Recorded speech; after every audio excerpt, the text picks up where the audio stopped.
Garters quilt workshop today. So glad you could join me. My name is Deonn Stott, and I can't wait to teach you some of my favorite tips, tricks, and tools to make this fun quilt behind me.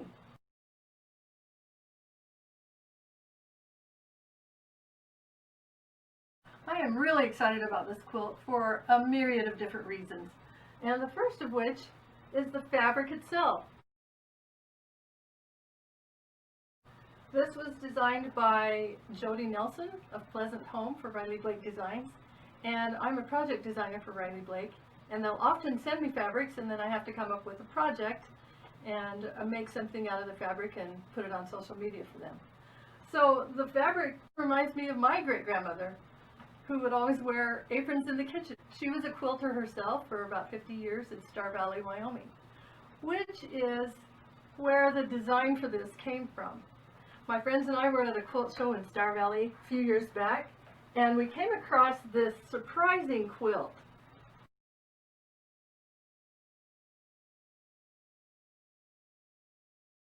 That had mustard for background and wild paisleys and florals and checkers and all kinds of fabrics for it, and we looked at it and said, what were they thinking?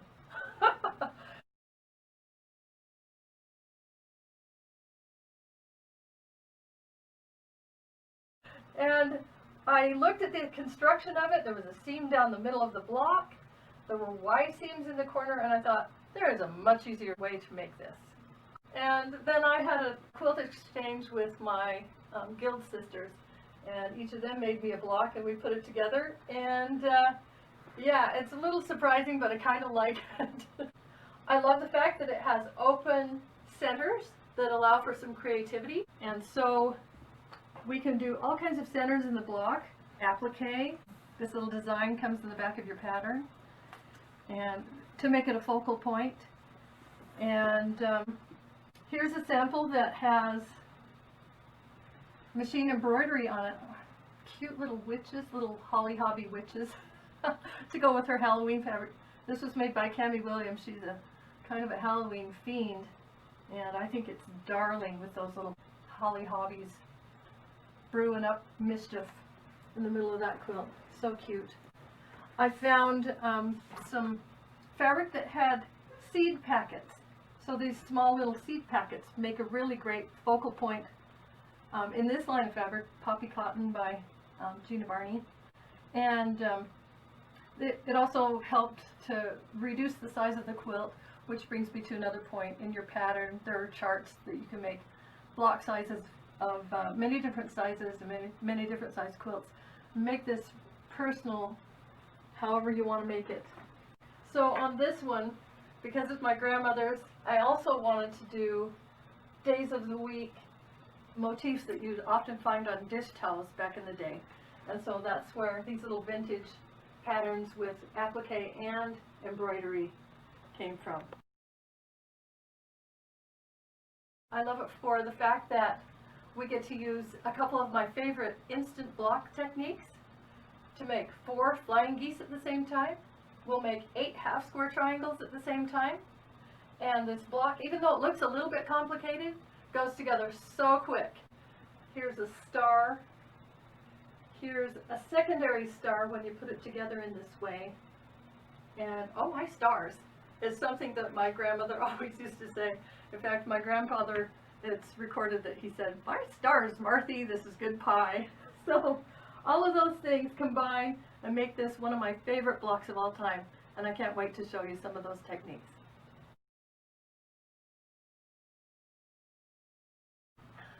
Okay, let's make this block. You'll need 3 fabrics, a main for your star, which is these 4 units, and a coordinating or contrasting print for the garters. That's what we're going to call these corners. Stars and garters. And block 1 is what we'll be making, and that has plain squares in the corners. And if you'll notice back here, that's the center block here that has plain squares in the corners. And block number 2 has print squares in the corners. So when we get to that one, we'll cut those. So these are 18-inch blocks, And that's the instructions in the pattern, although the charts do show you how you can make other size blocks.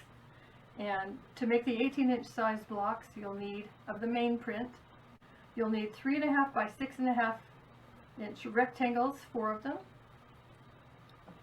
You'll need 4 4-inch squares of the main print.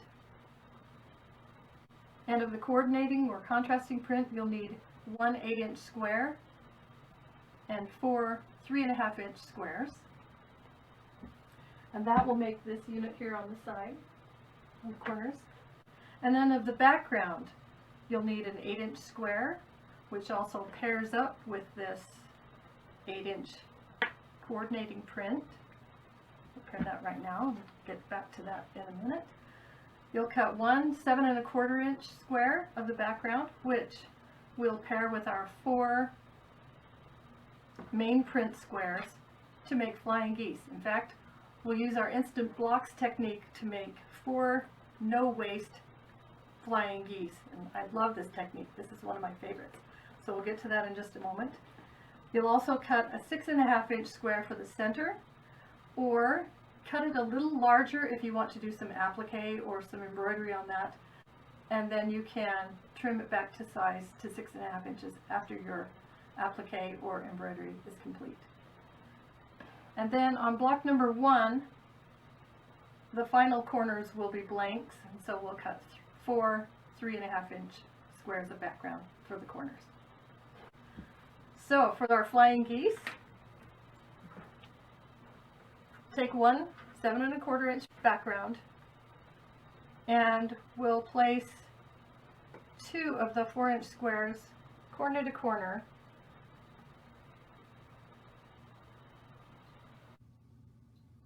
And we're going to draw a diagonal line, and then we're going to stitch on both sides of that line. So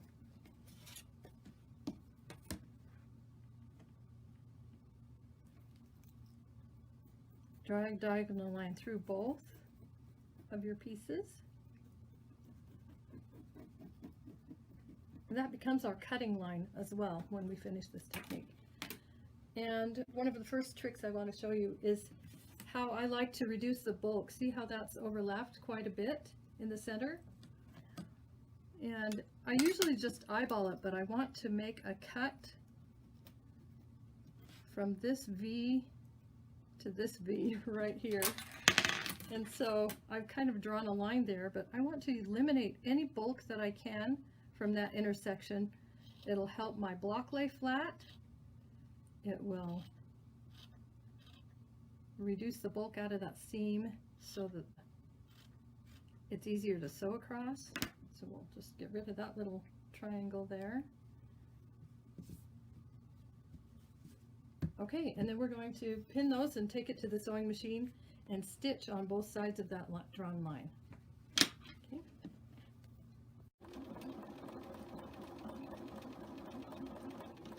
I'm stitching 1/4 of an inch away from that line, with my 1/4 inch foot kind of sitting right on the top of that line. And that'll give me a nice scant 1/4 inch seam allowance. So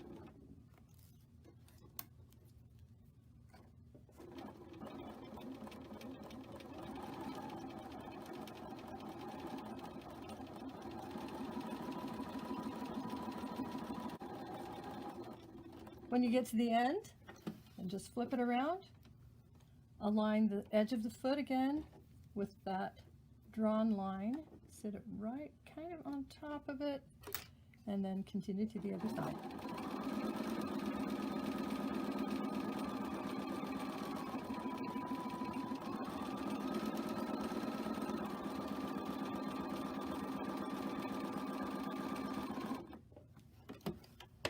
Okay, now that we've got these stitched on both sides of that drawn line, we're going to cut on the line, and we'll have 2 units.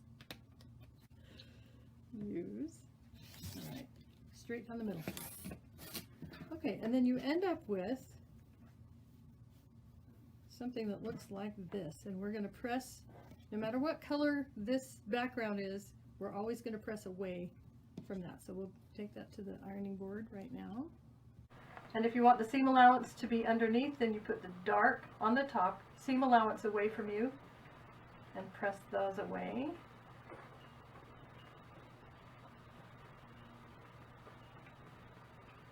And see, because we took time to trim out that section, there's no bulk on the center of that block. Okay, so we'll repeat that. Press flat to sink the stitches. Press away from the center.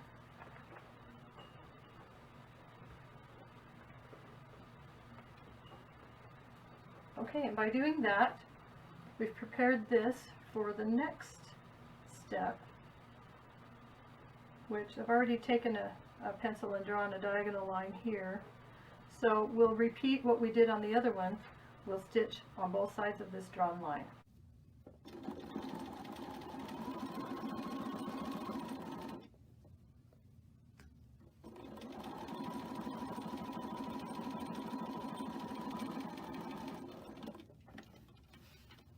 Just take that around, go back the other way.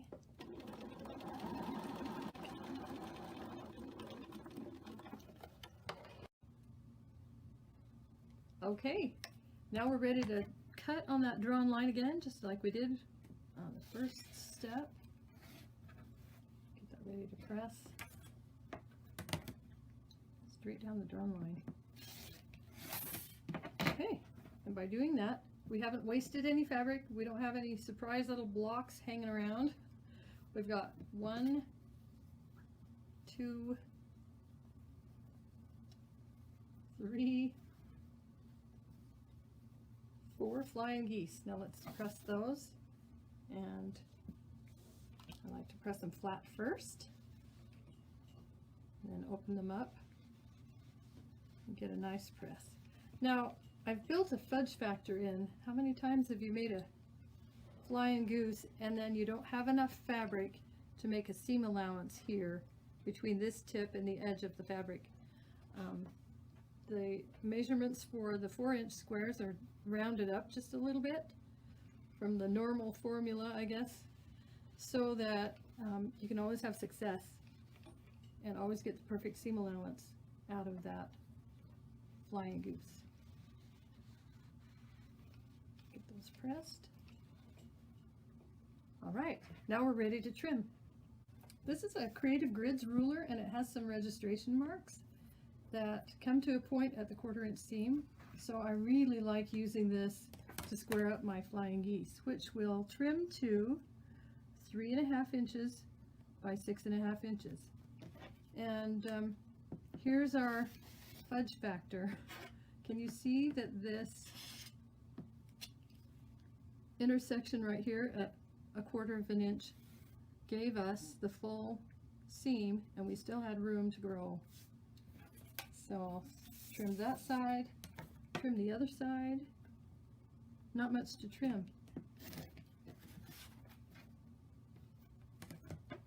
And you might wonder why we trim after, if our measurements are correct and we're sewing a pretty good 1/4-inch seam, why we have to trim again.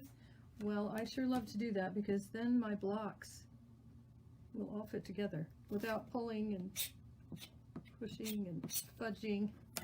Anyway, we'll repeat that with all 4 of these, and then I'll show you how to put those blocks together. Okay, so now we've got our flying geese, we've got our rectangles, and we're going to join them at this seam right here. And so we'll pin those together, take them to the sewing machine, chain piece, or in other words, sew this seam, take a couple of stitches, slide the next one under, and this will be done in no time. See you at the machine. Okay, when I get to the machine, I'll usually stack and stagger my pieces that I want to sew and just stick them on my lap, so that once I get done with the first one, I can just pick it up and keep sewing.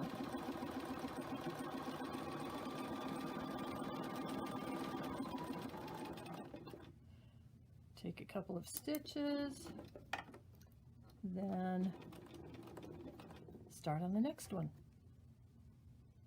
I'll match that seam.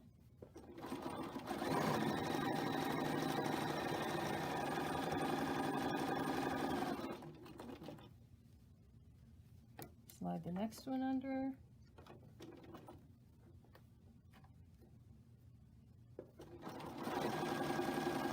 And that saves on time and thread.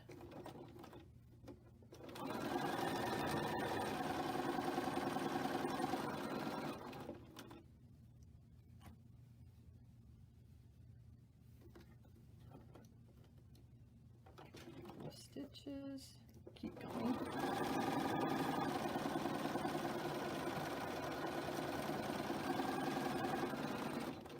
Okay. Ready to press. So now we just need to clip these apart and press them. And for this block, we'll press away from the flying goose. That seam allowance kind of dictates which direction the seam wants to go. So we'll press it flat, press it open. Repeat that for all 4 blocks.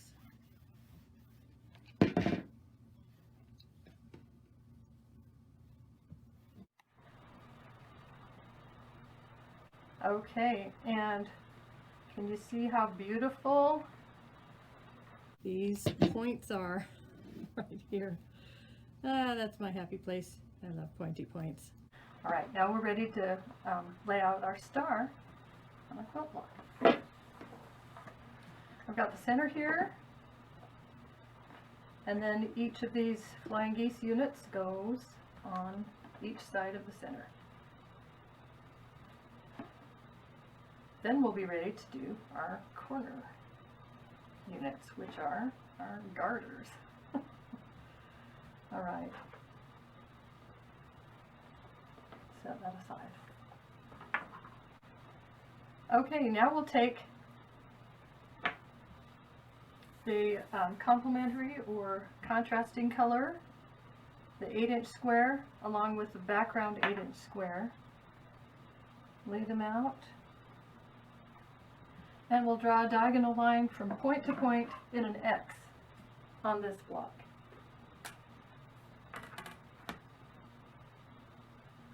And then we'll repeat what we did for the flying geese. We'll stitch 1/4 inch on both sides of the drawn line.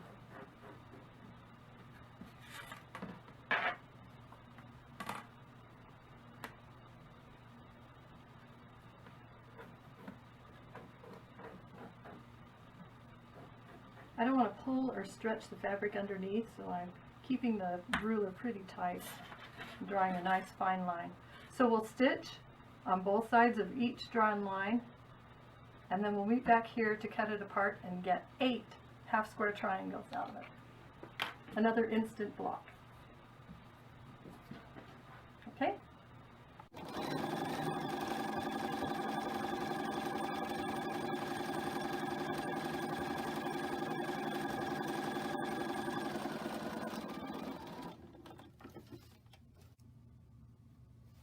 Okay, so we'll press this flat, because stitches kind of warp it just a little bit. All right, and then we'll cut it. So our first inclination is to cut it on the lines that we drew, but don't do that first. What you'll need to do is cut it in a plus sign, and then we'll do the X. So cut it in half vertically and horizontally, and then we'll cut on the lines. Try and do it without moving. So this is a 8-inch square, so we'll need to cut it at 4 inches vertically, 4 inches horizontally. That's scooted just a little bit. And now we can cut on the diagonal lines. Man, I love doing these little instant blocks. A little bit of effort, a lot of results. And now we ended up with 8 half square triangles. You gotta love that, right? Okay, and now my next favorite triangle square up ruler is what we'll use before we press. So while the blocks are still folded as they came out of the sewing machine, then we'll use the triangle square up ruler. It was designed by Eleanor Burns. Ooh, do you want to see Eleanor's signature? Can you see her signature right there? Eleanor signed my ruler. I love this ruler so much. So the way that it works, you'll lay one of these diagonal indicators on the stitching line, and then you trim all 4 sides at the same time. Oh, I love this so much. So we're aiming for a 3.5 inch square. So I'm going to take the 3.5 inch line, that dotted red line, place it right over the stitches. I usually nudge it toward the tip so that the line, the indicator line, is just adjacent to my stitches, and that allows for just a little bit of fudge when I press it open. I'm not losing real estate on my half square triangles. And then if the tip is pointed towards my right hand, I'm right-handed, and so I can cut 2 sides there, cut the other 2 sides here, get it nice and trimmed, and when I press that, it'll be a perfect 3.5 inch half square triangle. So we'll repeat that with all 8 of these, and then I'll show you how we lay out our block.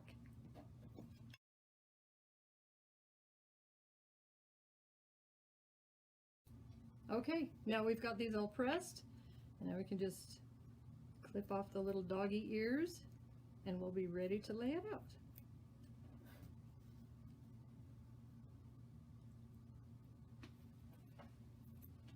Now we're going to lay out our corner units, and since all 4 are the same, we'll just kind of make a pile here.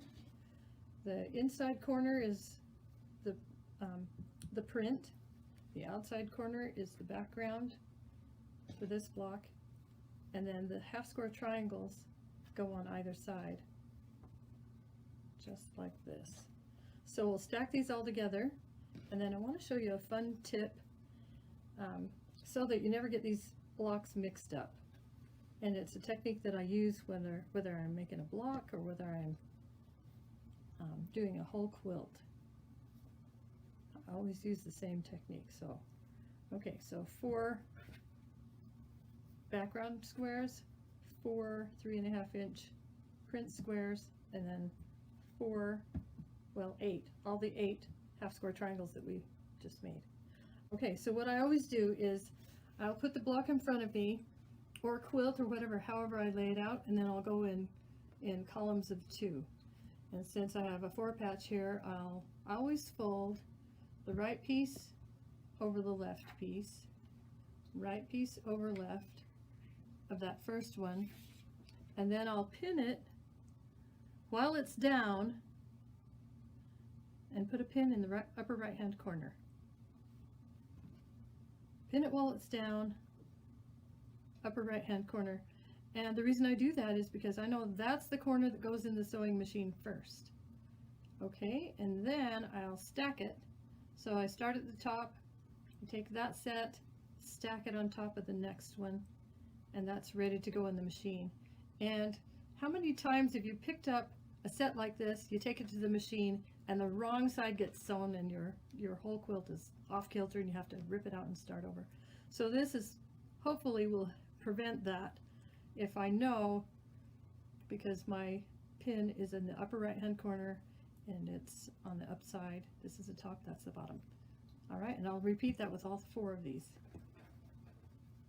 Okay, right over left, right over left, pin in the upper right hand corner.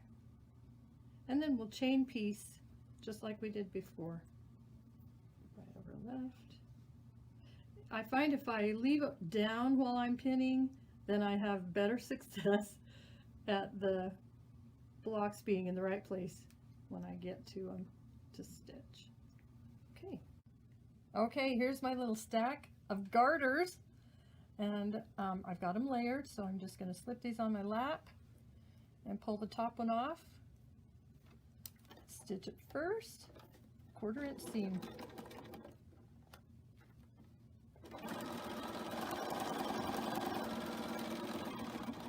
what I want to do is chain piece these in sets. So this one will chain piece these two together, and then I'm going to clip threads after this so I know that these four go together. That's another confusing point, is if you chain too many, sometimes they get tangled up. So there's my first set.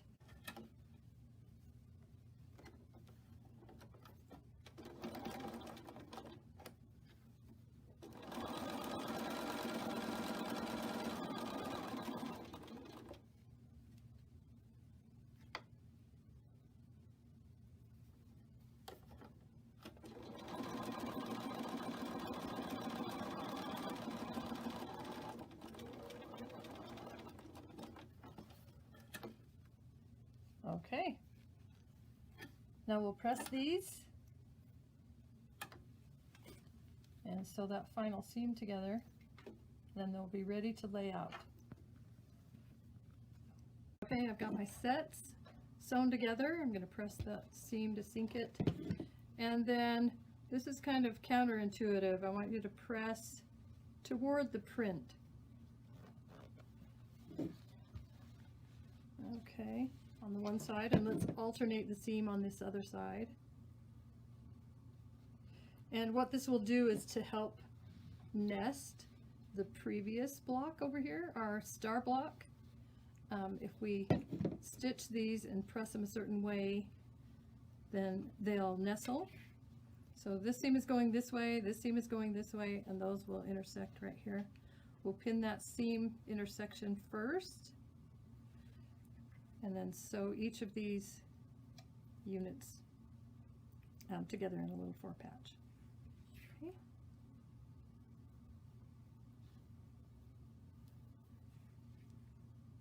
So again, we'll press toward the print on the top and toward the triangle on the bottom. Okay.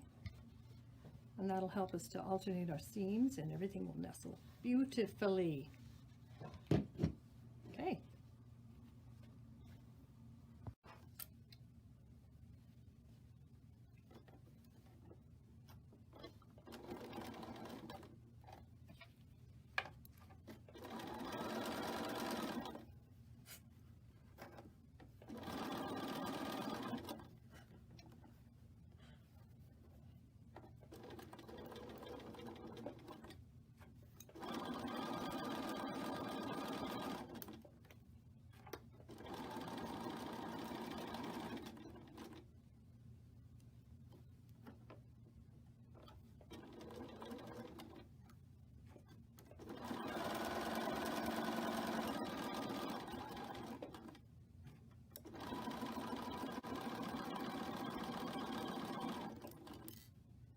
Okay, here are garter units, our corner units, and yay!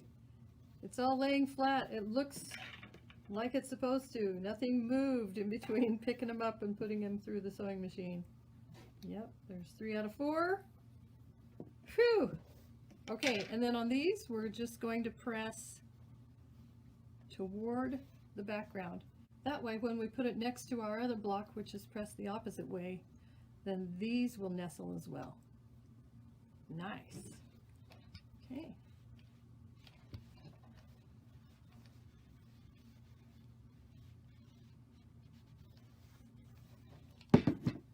We'll repeat that with all 4. Okay, now we've got all our corner blocks, or our garter blocks, units finished, and we can lay out our block. So I've got the center, our stars, and the garters just kind of go in each corner like this. It's a 9-patch, and each of these units should measure 6.5 inches square. Look how cute this block is gonna be. It's exciting. Okay, now to put it together, and I do it the very same as I showed you before. Right over left, right over left, right over left in these 2 columns. And while they're down, pin it in the upper right hand corner, and then we'll go chain stitch, repeat it with these, and we'll have a block in just a few minutes. Okay, on these blocks I'm going to make sure that those center intersections nest. Get a pin in there, in one seam allowance, out the other. That's kind of what works best for me. All right, that's the upper right hand corner, so that goes in first. Let's stitch.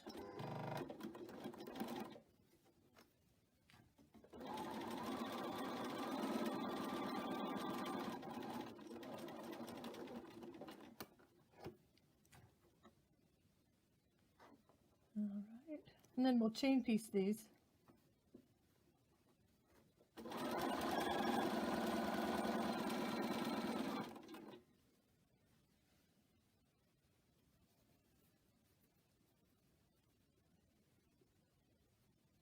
Didn't quite get that lined up while I was hurrying up there.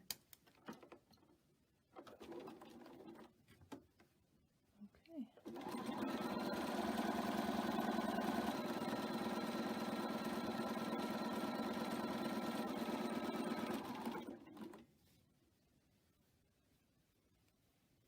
Make sure this is nestled. Nested, abutted. That's the actual term, is abut your seams, but when you're teaching kids, 4-H kids, you can't say abut.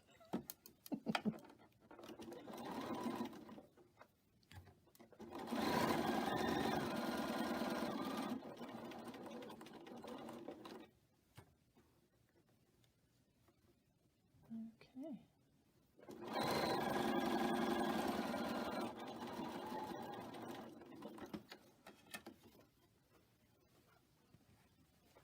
Okay, we've got these sewn. I'm going to lay them back out.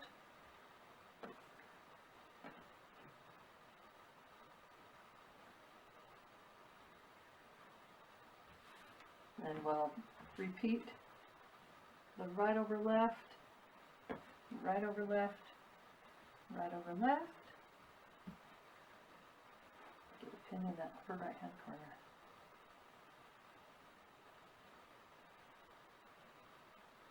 One more chain piece, then we'll sew the rows across and we'll have a finished block. Woohoo! Okay, we've got our rows sewn together. Now we're going to press. And on this block we'll press toward the star so that the seams, when we put them together, will alternate. So let me just demonstrate that quickly. Put the dark on the top with the seam allowance away, press it flat. That has saved me countless minutes. Same here. Dark fabric on the top because that's where I want the seam allowance to go. Seam allowance away. Press that. And what this does is it will allow these intersections right here to nestle. Okay, so right over left. And I usually pin the intersections first, and you can kind of feel with your fingers how those can nestle right up against each other. So I usually put the pin in one seam allowance and out the other. Nestle those. Same thing, in one seam allowance and out the other, and I'll do that with the rest of these. And then we have only got 2 more seams to do to finish this block. Yay!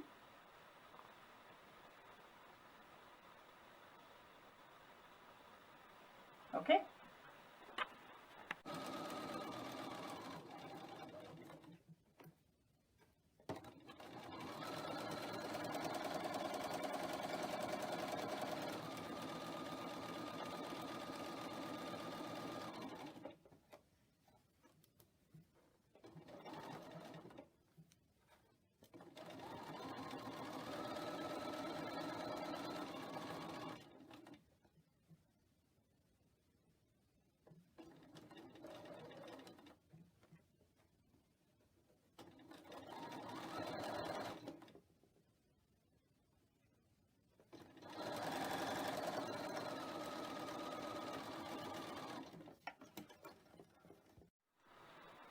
Okay, we've sewn our whole block together. We'll give it a good press, pressing toward the center row. And let me just show that quickly. Now, when it comes to sewing these blocks together, see how the seam allowances go toward the star on this block. On the second block, block number 2, with these corners on it, maybe we'll press those opposite so that they will nestle when we go to sew them together. If you're making this quilt back here, it's a 1 of 5, and this block number 1 has blank or background corners, and this quilt has 4 of the block number 2, which has print on the corners. So today we're going to put these 3 together for a table run.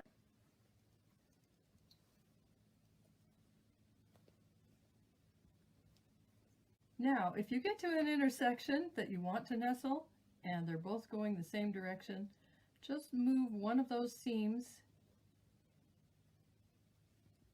out of the way, and so they do nestle, and then we'll go back and repair that when we are done sewing the seam.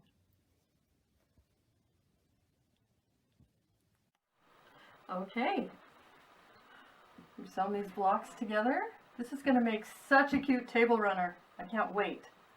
Now, to make these intersections where the blocks join a little less bulky, sometimes it's easier if we press these seams open, and you'll notice that most of them nest, they alternate, except for this one. We kind of changed that so it would nestle, and then I'm just going to go in, take a little clip right here to the thread but not through it, to the seam allowance, and so it nestles here, but then the rest of the block doesn't have to be pressed another odd way or twist the seam, and it'll lie flat when we go to quilt it. Okay. Okay, this seam, we'll repair this by just clipping that seam allowance to make it lie the opposite direction, and that way we don't have to fuss with the rest of the seam, and these 2 seam allowances are still interlocking. Beautiful. Now we're ready for the borders, and there are several options that we could do on this table runner. We could just quilt it and bind it as it is, like this first quilt. I think that's what I'll do with this wild quilt. Doesn't need anything more. I think we'll just quilt and bind it and be done with it. I think I'm gonna love it. This next quilt, the one that you saw earlier, this one ended up with a mitered border to feature the print of these little jars around the outside of it. And that's a tutorial that I have on my blog, and I can share that link with you a little bit later, how to do a mitered border and get it to lie flat. That is just the perfect touch for this particular quilt. And then on this last quilt, I used the pieced border that I have in the pattern around the outside edges of this quilt. And what that does on this one, it frames it. Frames the quilt. Oh, here we go. Hello. It frames the quilt, and then added a bigger border so that it gives that nice finishing touch to it. So on this one, the reason that I pieced the border to be as if there was another block coming in from the outside of it was so that we could continue this design. And you can see that when it's laid out with blocks with blank corners next to a block with a printed corner, it gives that 4-patch kind of a look, and also gives a secondary star around the main star. You see it in the background in that circular motion. I love that part about this design. So by piecing the outside border that continues the design all the way to the outside on these other blocks too. So I think that's what we're going to do on this table runner. And we pieced 2 sets of flying geese. That's really all it took. So that gave us 8 flying geese. And those will match up on the top, so the flying geese are here and on the ends. This one is the bottom border. I don't know if you can see that on the screen, but we'll line that up so that it continues that design, and then put these sets of flying geese and 2 half square triangles together on the end, and that will be our table runner. So it required 2 sets of flying geese and 2 sets of the magic 8 half square triangles, and then a few squares of the red, so that also continues that kind of design here, that circular design of the white. And I think this is going to be a fantastic little table runner.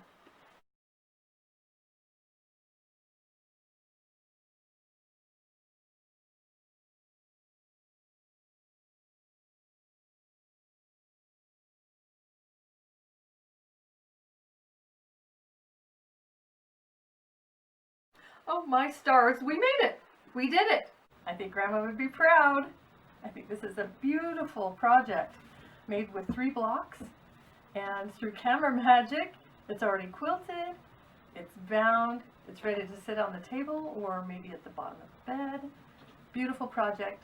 I hope that you've enjoyed this class and some of the techniques that we learned, the no waste flying geese and the magic 8 half square triangles. I hope these are techniques that you can use in the future on future projects. And I hope to see you again, well, to see you in person next time. Until then, happy quilting.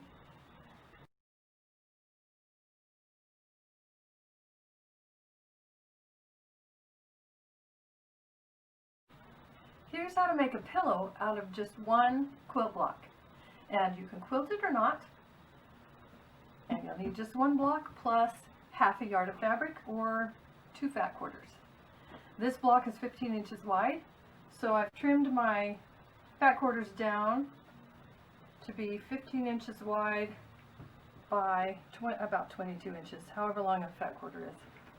And then I'll just fold it in half and align the raw edges with the outside of the block.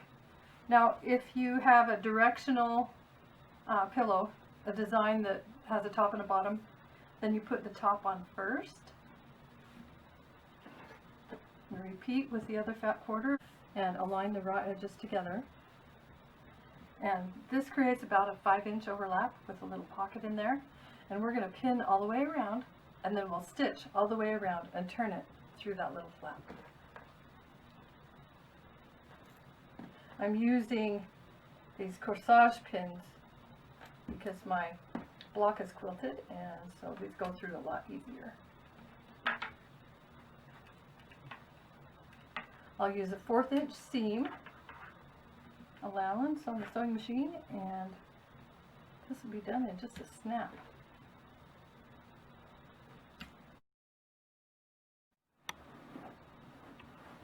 Okay, just fill it with a pillow form, and no zipper, no buttons, no closures, but it's going to stay closed because of that overlap right there. And we have ourselves a pillow.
can't find a backing for it. And here's how you know it's an ugly quilt. It's when the fabric people themselves won't even sell you a backing. The girl said, I would just put denim on the back and call it a great picnic quilt.